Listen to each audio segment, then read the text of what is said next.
You are looking at Julian's pronunciation guide, where we look at how to pronounce better some of the most mispronounced words in the world, like this other curious word. But how do you say what you're looking for today? Let's learn how to pronounce this name. This is a name of French origin. It's also the name of a town in France, near Paris.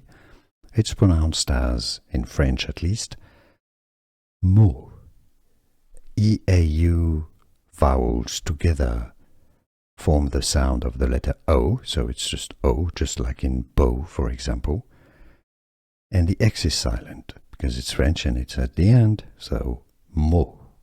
Meaux. In English, the pronunciation is as Meaux. Let's learn how to pronounce this name. This is a name of French origin. It's also the name of a town in France, near Paris.